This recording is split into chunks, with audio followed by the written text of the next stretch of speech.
Autolite and its 98,000 dealers bring you Mr. Richard Widmark in a true story of murder. Tonight's presentation of Suspense. Tonight, you're going to hear a true story, a classic of American crime, as documented by criminologist Edmund Pearson. The story is called Mate Bram. Tonight's star, Mr. Richard Widmark.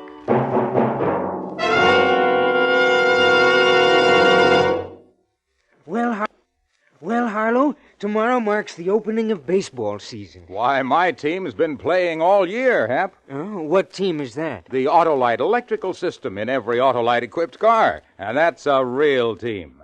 Because every unit, like the coil, distributor, generator, battery, starting motor, and set of spark plugs, are related by Autolite engineering design and manufacturing skill to give you the smoothest performance money can buy. But that team doesn't play ball, Harlow. Oh, does a lot more, Hap. Why, the Autolite electrical system goes to bat every time you start your car. And it keeps right on working every second your car's running. Works every time you light your lights, blow your horn, use your electric windshield wiper, radio, or heater. Real major league stuff, eh, Harlow? You bet your bat, Hap. So, friends, when your Autolite-equipped car needs replacement parts, always insist on Autolite original factory parts. It pays. Because from bumper to tail light, you're always right with Autolite. And now, with Mate Bram and the performance of Mr. Richard Widmark, Autolite hopes once again to keep you in suspense.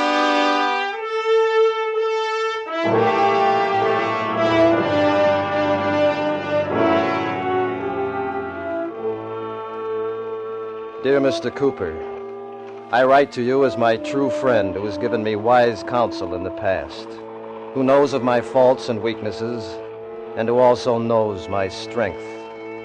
Respecting the latter, I advise you that during the past year I have totally abstained from drink in any form. And because of that and hard study, I now have a first mate's ticket. It was in that berth that in Boston I signed on the barkentine Herbert Fuller, from where I now write you to give you a report of this fatal voyage. As a matter of truth, I myself might be dead when you read this, if it ever reaches you.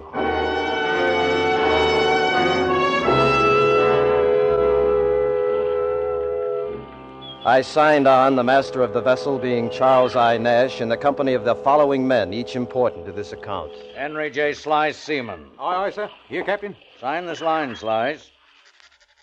You'll have the port watch. Aye, aye, sir. Charlie Brown, seaman. Aye, sir. This line, Brown. Port watch. Aye, sir. Jonathan Spencer, steward. Yes, sir. Right here, Spencer. Glad to have you aboard again. Yes, sir. Thank you, sir. Thomas Bram, first officer. Yes, Captain. This line. First trip, Mr. Bram. Good luck. Thank you, sir. August Blomberg, second officer. Aye, sir.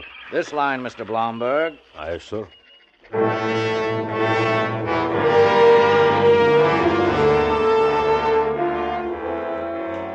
There are two other names important to this account.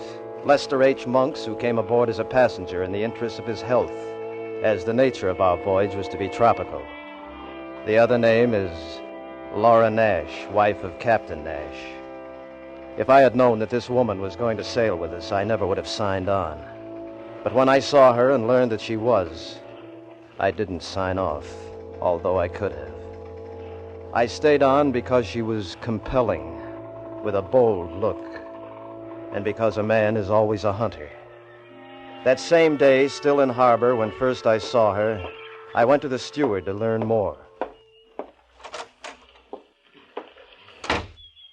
Yes, sir, your name is Bram, isn't it? Yes, my name is Bram. Can I get a cup of tea? Yes, sir. It's hot. Are you a home man, Mr. Bram, or did you come from another ship? I came from another ship, What ship was it? the Antilles. She came in yesterday. We go out tomorrow. You don't like it shoreside, Mr. Bram. Nope, I find it too much trouble. You've sailed this ship before? 2 trips. What is this woman that goes with us? She's the captain's wife, sir. I know that. Is she a good wife, Spencer? I don't know what you mean, sir. Well, she's younger than he is. Why does a young woman marry with a man like that and go sailing off on a ship with him and 11 other men? I don't know, Mr. Bram. No lady would do that, would she? I don't know many ladies, Mr. Bram. You won't find out asking me. You'd better ask her. Maybe I will. Hello, Blomberg. More deck cargo ready to load for it. I'll see to it. You want tea, Mr. Blomberg? Tea time. Spencer, you sailed this ship before. What do you know about this woman that goes with us? Nothing. What kind of woman she is? The way she looks at a man. I don't know, sir. I don't know. When I left the steward, the second mate was asking the same questions I asked. I mentioned this to remind you that I was not alone with my thoughts. The same ones were in the minds of the others. Perhaps all of them. This, then, my good friend, was the state and nature of the ship when we made to open sea.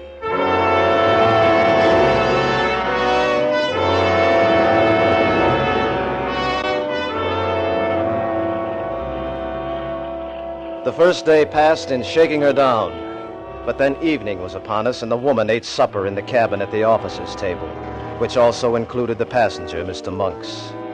These meals, there were only 6 of them, may be exaggerated in my memory, but I think not. It seems now that nothing was discussed except that I abstained from the wine that was served.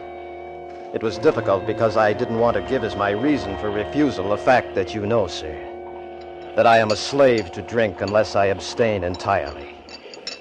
Your glass, Laura? Yes, thank you. Mr. Monks? Yes, please.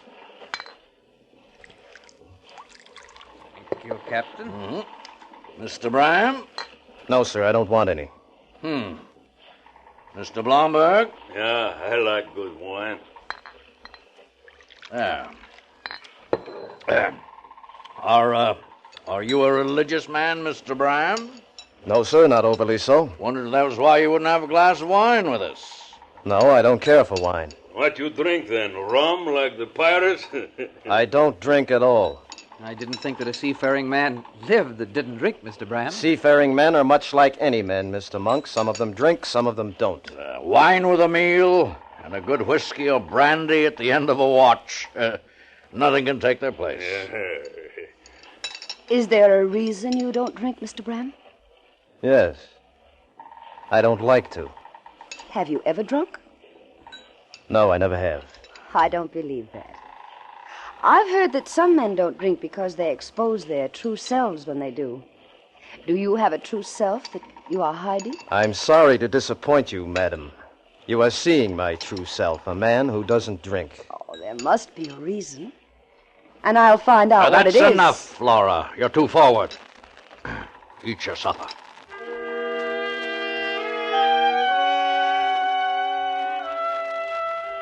As I stated, my memory of that first supper may now be exaggerated, but I think not.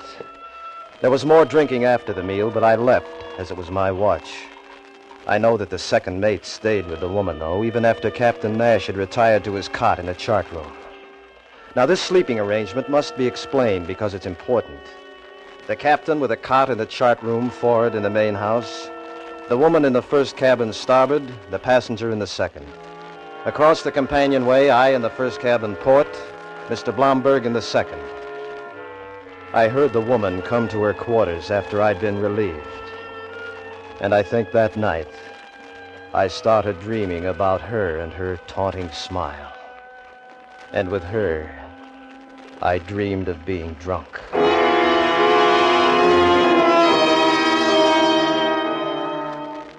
The next day passed the same, and the next night. There's little enough of interest on a ship, and anything unusual is leapt upon. On this ship, it was my sobriety. The first sign of trouble came upon us during the third evening. And I swear upon our friendship, sir, that it was not of my doing. I was only walking aft past the main house. Mr. Bram, Yes? I'm in my quarters. I'm still on watch, Mr. Blomberg. What do you want? I think of you too much today. Now I don't like you. What you think is your business, not mine.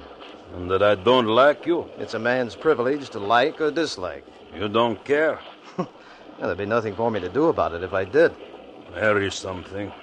Oh? Stop acting like you better than us, all of us. I'm no better or worse than anyone. You think you are? You think so because we drink and you don't? You think you saint or something? You're wrong, and I'll thank you to leave me alone. No. Let go of me. I give you a chance to make me wrong. I give you a chance to act like man. I ask you now, come in my quarters, drink with me like friends. I don't want to drink, Blomberg. His insult not to drink when man asks you. Leave off me. Take it as an insult if you like. I say I have my reasons and my rights to do as I choose. Now mind your own affairs. There'll be no trouble. Don't try to run me. You woman. Leave off me. Oh, you! Mr. Bram! Mr. Blomberg! Kill you next time. What is the meaning of this? There were some words, sir. What words? His woman. Words about Laura? No, sir. I've seen the way both of you are mooning about her. There's an end to that right now. You'll both eat in your own quarters from this day on. Stay away from her. Your officers on this ship. Now go to your quarters, Mr. Bram. Aye, sir. There'll be a report on this, Mr. Blomberg. You'll relieve the watch. Mr. Bram. What happened? There was some trouble. About what? Nothing, man trouble. I heard what my husband said. Were you fighting over me? No. Why should you fight over me? You've hardly looked at me. You're a married woman, Mrs. Nash. I think that makes more difference to you than it does to me. Why are you so good? You couldn't choose a word farther from the truth, and I think I'd better go inside. Wait, why did you fight? Because he was teasing you about not drinking, wasn't it? He told me he was going to. Yes, that was why. Are you playing the game with me, too? Oh, I'm intrigued. You're a man with a past, aren't you? And you won't drink because you're afraid someone will find out what it is. Think what you like. Don't you know that's a challenge to a woman like me? Wouldn't you even drink with me? Yes.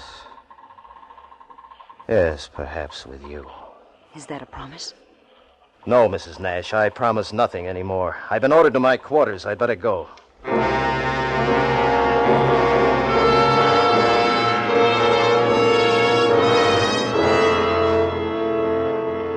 Mr. Cooper, sir, I feel as though I should apologize even to you who know me so well, but I will not. Because I must shamelessly recount all details. There were no more words except ship words between Mr. Blomberg and myself. We ate in our quarters, and for the 3 days following the quarrel on deck, Captain Nash vigilantly allowed his wife no freedom on the ship. I hope you'll understand that, however wrong, her words to me lived in my mind, and they grew. So when I was relieved of watch on the 4th night following, I was very pleased to find her waiting inside the open door to her quarters. Mr. Bram, Yes? I've been waiting for you. Won't you come in? Where's Captain Nash? In the chart room. Asleep. I knew he wouldn't watch me forever. What do you want? Just to talk to someone who's young. Won't you sit down? Thank you. There's no harm. I want you to know that. All right. Laura, there's no harm. Whether I'm married or not, I'm a woman, am I not? Yes, yes, you are. And I deserve to have the company that I like. Mm-hmm. I brought a bottle of wine. I see that you have. I stole it when he wasn't looking. You took a chance. I thought it would be nice. Shall I open it? Yes, if you like.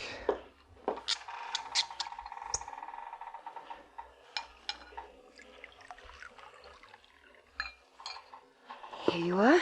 Thank you. You haven't been very nice to me, have you? I've hardly been able to be anything to you. Then shall we drink to how nice you can be? All right.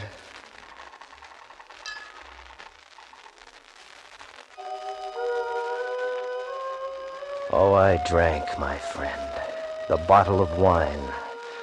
And when I left her, I went into Mr. Blomberg's quarters and stole what he had and took it to my own. The warmth that I remembered in my middle body, the courage I assumed, the eyes that weren't really mine seeing things. The false happiness, the excitement, the great proud feeling of self-satisfaction, the elation, the slipping away from reality, and the wonder of it, the pleasure of numbness, the peace, and the luxury of knowing that when you went to bed, you'd sleep.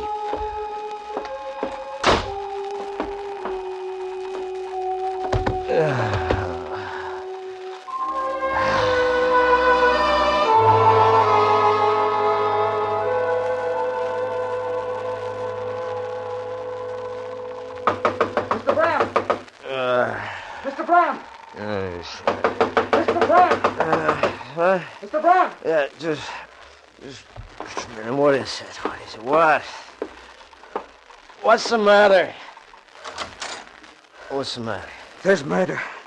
What? What's that you say? You've got to come up on the deck. The captain and his wife, Mr. Blomberg, they've all been murdered. They're dead.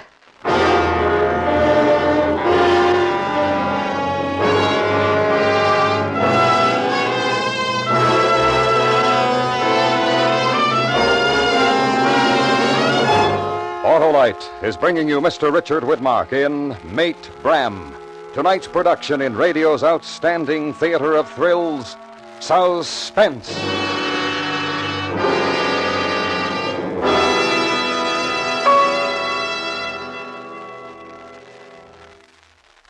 Say, Harlow, where do you expect the Autolite team to finish? Well, I don't expect it to finish at all, Hap. That Autolite electrical systems job is never done. It works when you start your car and every second your engine runs, as well as when you blow the horn, turn on your lights, electric windshield wiper, radio, or heater. That Autolite electrical team must have some real fans, Harlow. You bet it does, Hap. The many leading makes of our finest cars, trucks, and tractors that use Autolite electrical systems as original equipment. And in that great team, every unit and component part is related by Autolite engineering design and manufacturing skill to give the finest performance money can buy. Who manages this team, Harlow? Your car dealer or authorized Autolite service station. You can quickly learn the location of your nearest authorized Autolite service station in the classified section of your telephone directory under Automobile Electrical Service. Treat your car to a periodic checkup soon. It pays. And remember, from bumper to tail light, you're always right with Autolite.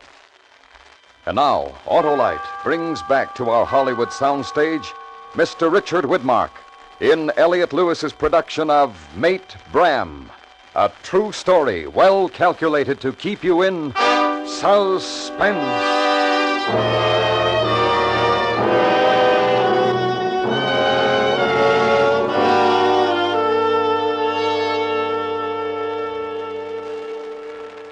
It was 8 bells, midnight, when I went into the woman's quarters. Sometime later, when I left. I didn't want to drink, but what could I do? Explain myself by telling her about the last time? The fights, the broken windows, the jail, and the other times? I should have, but considering the situation, I doubt any man would. I remember leaving, going to Mr. Blomberg's quarters, then to my own. But there, after another while, my memory stops. I have lost an hour, my good friend, or perhaps 2, until Mr. Monks awoke me some minutes before 4 with a gun in his hand. There's a murderer on board. He killed them all with an axe. Mr. Bram, what is the matter? What are you doing with that gun? None of us is safe. There's a murderer on board. What are you doing? Water first.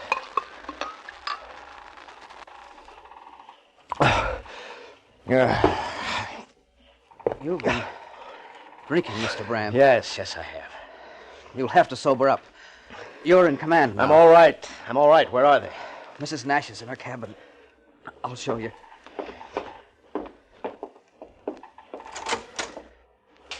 There. Yeah. What do you know of this? Nothing. Nothing at all. How did you learn? Something woke me up. It was like a scream, but I didn't know, with all the sounds of the ship. When was that? I can't be sure. I went to sleep again. Then I woke up again. What woke you that time? I don't know, but I began to worry about the sound I'd heard, the scream. I got up and went to tell the captain about it. He was dead. I was sure the sound meant something, and I came to Mrs. Nash's cabin. Then I saw Mr. Blomberg's door open and found him the same way. There's a maniac on board. Come with me. We'll look at the others. We looked in the quarters of the others and found no weapon. And I'll state now that when I looked in my locker for my gun, I also looked for bloodstains on the clothes in there and on the clothes I was wearing as I'd slept fully dressed. And I found none. Then, pursuing the actions of Mr. Monks and me, we awoke the steward and went on deck.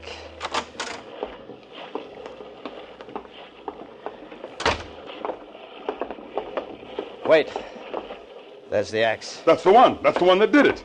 Get rid of it, Mr. Brown. Throw it overboard.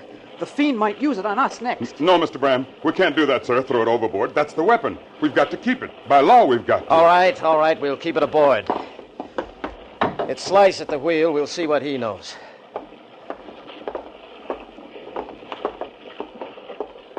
What is it? What's that axe? There's been murder aboard, Slice. How long have you been at the wheel? 2 hours, sir. Who is it? Brown and Cantwell share your watch, don't they? Yes, sir. Where are they? Forrest, sir, standing lookout. Who's dead? The captain and his wife and Mr. Blomberg. Have you seen anybody on deck, Slice, while you've been at the wheel? Only you, Mr. Bram. I didn't see nobody else. I didn't remember. It's a frightful thing to have a man say you were out on deck and not remember. I tried to carry on without arousing suspicion. And this is what I learned. That I had come out and asked for Mr. Blomberg. And upon being told that he was tending the foresail with 2 deckhands, I'd gone back inside. And that then Mr. Blomberg had come aft and gone inside, too. And that he'd never come out again.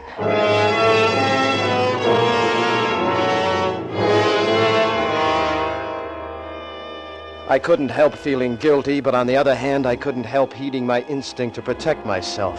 For example, at my earliest opportunity, when I was not seen, I took that axe and I threw it overboard.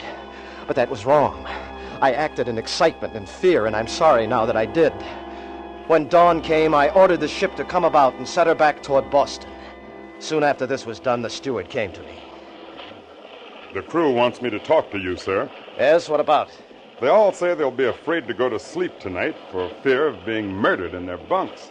All right, I'll have them all sleep on deck where a watch can be kept over them. And if you will, Spencer, you can tell them all to come on deck in an hour for the funeral services. Funeral services, sir? Yes.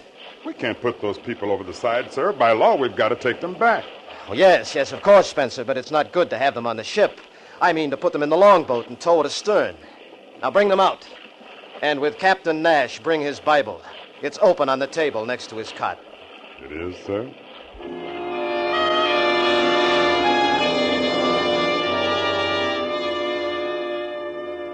I don't know why I thought I knew where the captain's Bible was. I wasn't sure that I did know. But I was afraid to ask Spencer. So once more, on impulse and in fear, I acted. That night, I went aft to the man at the wheel and ordered him below to get my glass, telling him I'd seen a light in the distance. When he was gone, lashing the wheel, I turned with a knife to the line towing the longboat to cut the bodies adrift and to finally destroy the evidence. Mr. Bram! Mr. Bram, stop that! Don't do that, Mr. Bram. Leave off, Spencer. It's not good to have dead people following along behind. Leave off. What's this for? For killing those people out there. No. It was you, Mr. Bram. No, I didn't. You were with the wife last night drinking. Who says that? Mr. Slice. Mr. Blomberg told him. That's no proof. You knew where his Bible was, sir. And that's nothing either. You relieved Slice at the wheel. And after that, the axe was missing. Mr. Brown saw you throw it overboard. I didn't kill them. Then why were you cutting the longboat free, Mr. Bram? Hold still, Mr. Bram. Confess and ease yourself, Mr. Bram. No, I won't confess. Nobody saw me kill them because I didn't. I didn't. Come along, Mr. Bram. Where are you taking me? To lock you up.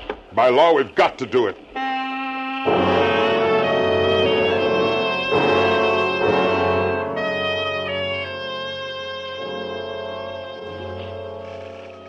They put me in irons, locked in my own quarters. And here I have stayed.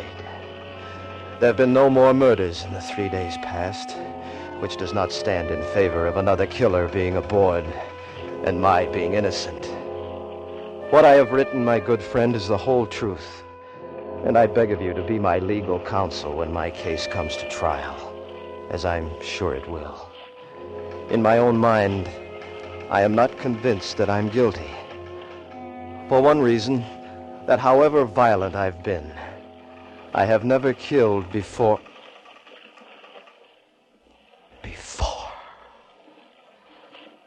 Never killed before.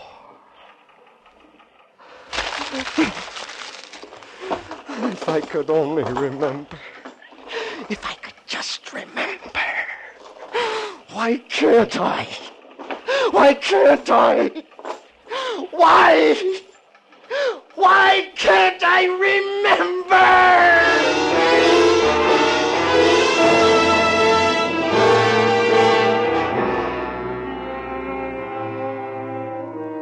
As the passenger aboard the Fuller, I was called along with the crew to testify in both of Mr. Bram's trials. And each time I stayed to hear him pronounced guilty by two separate courts of law of a crime he steadfastly swore that he did not remember committing.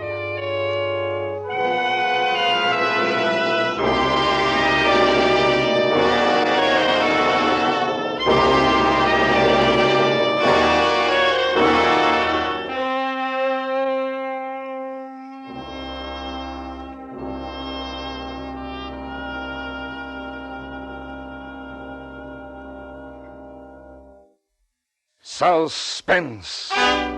A true story presented by Autolite. Tonight's star, Mr. Richard Widmark. And here he is once again, our star, Richard Widmark. It's always good to have you aboard, Dick. Thank you, Harlow. I sort of feel like one of the family since this is my fourth appearance on Suspense this season. Well, you are a member of the family, Dick. The Autolite family, which includes 98,000 Autolite distributors and dealers in the United States, nearly 30,000 men and women in 28 great Autolite plants from coast to coast, and the 18,000 people who have invested a portion of their savings in Autolite. It's a big family, Harlow, and I'm proud to be included. Now, we're all proud to be members of the Autolite family, Dick, because Autolite serves the greatest names in the industry. And every Autolite product is backed by constant research and precision built to the highest standards of quality and performance. So remember, from bumper to tail light, you're always right with Autolite.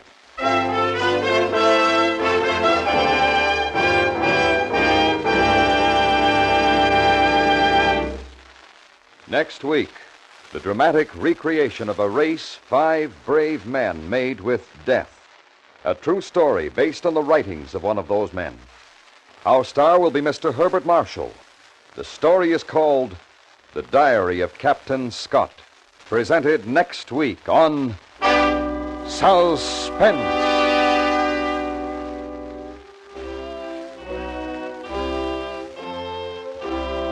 Suspense is produced and directed by Elliott Lewis, with music composed by Lucien Morawick and conducted by Lud Gluskin. Mate Bram was written for Suspense by Gil Dowd. Featured in the cast were Joan Banks, Joseph Kearns, Ben Wright, Lou Merrill, Steve Roberts, Roy Glenn, and Robert North. Richard Widmark appeared through the courtesy of 20th Century Fox, producers of the Technicolor musical With a Song in My Heart, starring Susan Hayward. And remember, next week on Suspense, Mr. Herbert Marshall in The Diary of Captain Scott.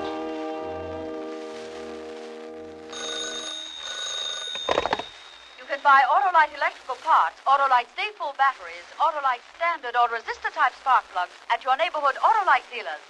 Switch to Autolite. Good night. This is the CBS Radio Network.